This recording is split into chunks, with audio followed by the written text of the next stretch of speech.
I kind of thought I'd show you where I'm at here.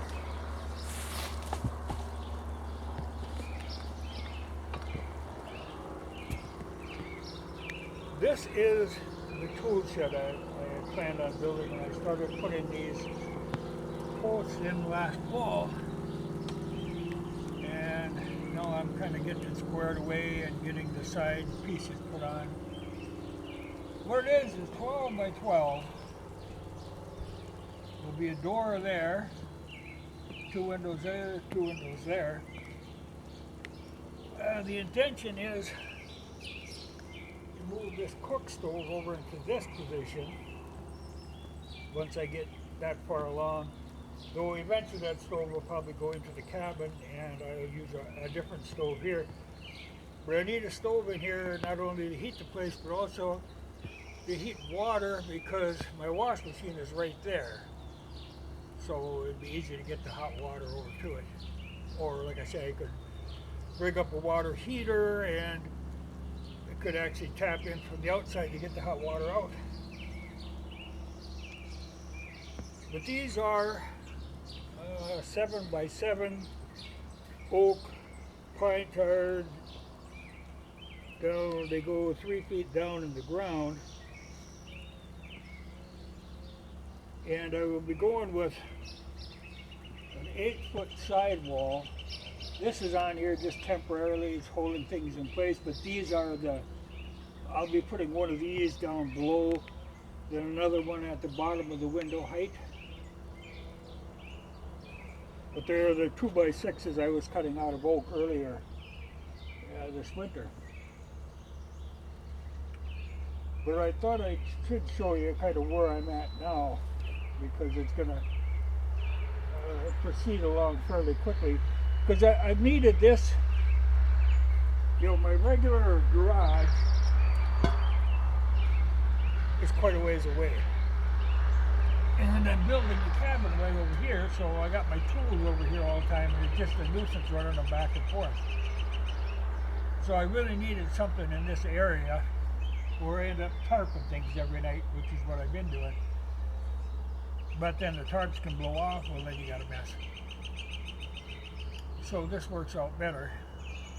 It'll just be handy to have this building, plus it will function as like a summer kitchen. If I put the cook stove there, I can do the canning in here instead of doing it in the house. So that's what I'm doing. But it's oak and it's solid. And now like I said, there'll be a piece similar to this that will go down on the bottom. And I'm leaving the option open because I want to this will be the bottom, and then that piece will go up this high, so I'll have to put some fill in here because I want to keep it up off of ground level.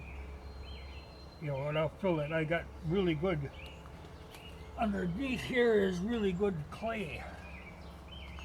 So that'll let the water run away from the building, because there's nothing worse than having the water coming in under your walls. So get this up another 6 inches. This will be the floor level. So I'll have to do some fill underneath, but then I've got the wood shavings I want to use for insulation underneath that. But I got to put the fill in first, because the main idea is to keep critters from getting underneath, or you'll have squirrels and chipmunks and skunks and whatnot underneath the building. Now these are 7 by 7, and to put these 2-inch pieces in there, I'm actually going to cut in 2 inches. There'll be inlet here and inlet on here. Same on it'd be just one cut in on that. That way it'll keep the whole building from torquing. It doesn't matter. This thing will be bomb-proof, really. It's going to be a really solid structure. My idea is to go with, like, this isn't at 8 foot, this is much lower. It'll be up quite a little higher, probably close up to there. But the idea is to go with an 8-foot sidewall. Then of course it'll go higher, like that's a peak there, but there'll be another beam goes across to line up with that one, but I left that open for the door in the middle, you know.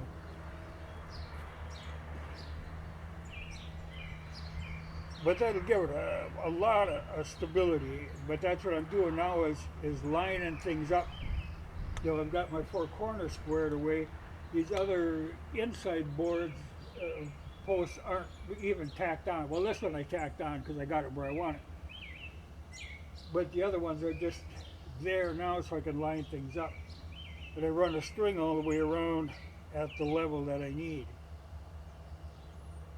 And in this kind of case, the string is really your friend. And I use this, one of these little levels that hangs on a chalk line. You know, that worked good to get it. I trust that more than I trust the regular level, actually.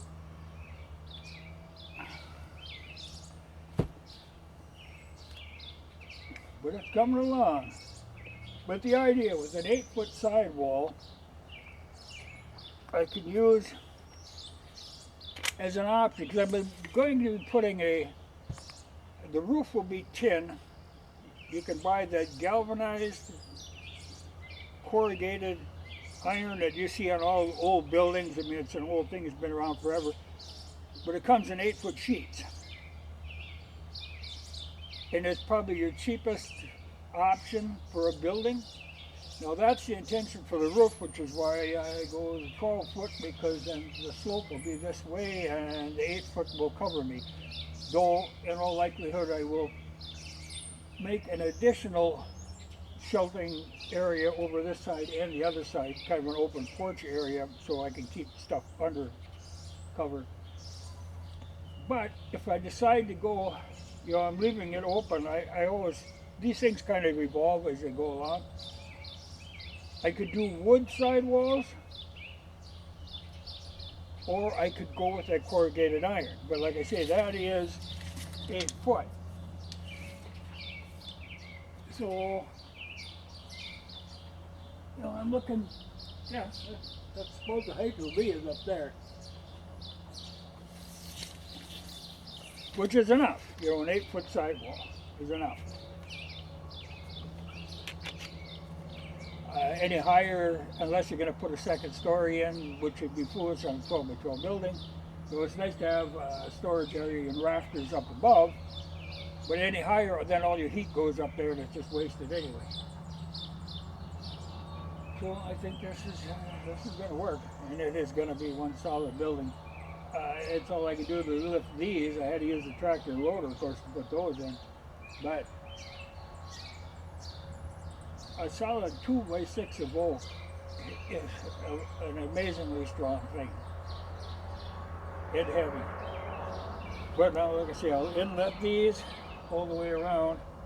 Then I am going to, when I cut off some of these that are long, and I've got some other ones, short ones, I'll put a short one in between each one of these. Then I can nail the floor joist one on either side of that piece, you know, to give me that over that distance. But a 2 by 6 of oak, 2 of them together will cover 12 foot, and there won't be any give. Though I can always put another post in the middle, a stub post, and nail to that. In fact, I probably will. I mean, I tend to overbuild these things, so that's what I will do. But on a 12 foot, you don't get any flex on these, you know, especially that long way. But when you got the weight of a cook stove, and like I say, I need it for tools. By putting the cook stove here, then I can put a workbench along the wall. By putting the 4 windows, I get good light. You know, I've got these windows that I picked up last year that I needed to have on hand, you know, this type of window. So I got 4 of these that will go on the walls, but I'm almost thinking, you know, I might pick up more, because there's nothing better than natural light for working on stuff. And when you don't have power, you know, light is the thing. Yeah, like you can see that post has got a lean to it. Well, that's because it's not hooked to anything, it's just driven in the ground.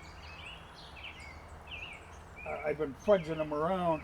You know, I've got the corners squared away. Now I kind of tweak these things till everything lines up. Gonna do this wall, then that wall, then the two side walls, or the front and back. Working in stages to make sure I get everything square. You know, it just pole building really isn't that fussy, but if I'm going to spend the time doing it, I might as well do it right. But it's going to be a bomb-proof building. I do tend to overbuild.